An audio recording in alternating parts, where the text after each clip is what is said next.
दिखाइए कि ऐसा कहाँ पर लिखा है रामचरितमानस में जिससे सिद्ध हो सके कि राम जी में विकार थे।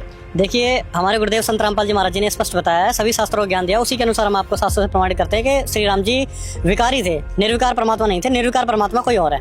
प्रमाण दिखाइए आप। जी, आपके समक्ष हम दिखाते हैं श्री वाल्मीकि रामायण से हिंदी टीका सहित भाग 1, ठीक है, जिसके संपादक है श्री खेमराज श्री कृष्णदास प्रकाशन, बंबई से प्रकाशित है ये।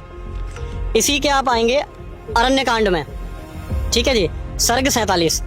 उस समय मरीचि नामक जो राक्षस था वो मृग बन के उनके समक्ष जाता है, तो श्री राम जी उसको पकड़ने के लिए जाते हैं सीता जी के कहने पर। जब वो उनका वध कर देते हैं उसके बाद वो चिल्लाना शुरू कर देता है, तो श्री राम जी को पता चल जाता है कि एक छल था।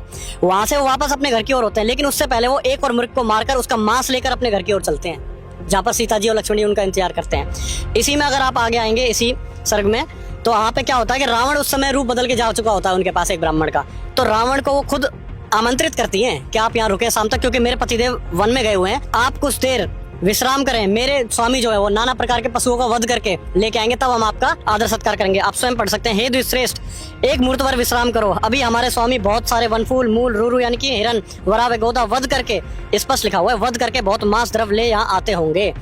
ऐसा तो है नहीं कि फल के जो पेड़ है उनको मार के लाएंगे, जीव को ही मार के लाएंगे। जब वह आवेंगे तब आपका भली भांति से सत्कार होगा, इससे विराजिए। तो यहाँ पे सीता जी स्वयं आमंत्रित कर रही है, क्योंकि वह स्वयं भी मांस भक्षण करते थे, जीव हिंसा भी करते थे, मांस का भी सेवन करते थे। इसी का प्रमाण आपको दूसरी पुस्तक से भी दिखाते हैं। ये है श्री रामचरितमानस, तुलसीदास जी द्वारा रचित। इसके अंदर आप आएंगे बालकांड के अंदर, आप देखेंगे दोहा नंबर 204। बंधु सखा संग ले बुलाई, बन मृग्या नित खेले जाए, पावन मृग मारे जे जानी, दिन प्रति निपुण दिखावई आनी। श्री रामचंद्र जी भाइयों और इष्ट मित्रों को बुलाकर साथ ले लेते हैं और नित्य वन में जाकर शिकार खेलते हैं। मन में पवित्र समझकर मृगों को मारते हैं और प्रतिदिन लाकर राजा दशरथ को दिखलाते हैं। अब मन में पवित्र सोच के मृग को मारते हैं, क्या उससे पाप नहीं लगेगा? जीव हिंसा नहीं होगी, उसकी तो मृत्यु हो गई ना। उससे आगे आप क्या देखेंगे कि जय मृग राम बाण के मारे, ते तनु तजे सुरलोक सिधारे, अनुज सखा संग भोजन करही, मात पिता आज्ञा अनुसरही।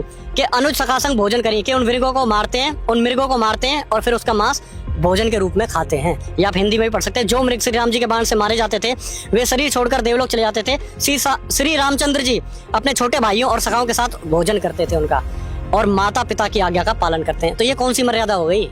ये तो साफ साफ स्पष्ट दिख रहा है कि वो विकारी थे, मांस भक्षण वो कर रहे हैं। दर्शकों, इन सभी प्रमाणों से यह स्पष्ट हो जाता है कि दशरथ पुत्र श्री राम जी वेदों में वर्णित निर्विकार पूर्ण परमात्मा नहीं है। मर्यादा पुरुषोत्तम कहे जाने वाले दशरथ पुत्र श्री राम जी स्वयं मांसाहारी थे और निर्दोष जीवों का शिकार करते थे।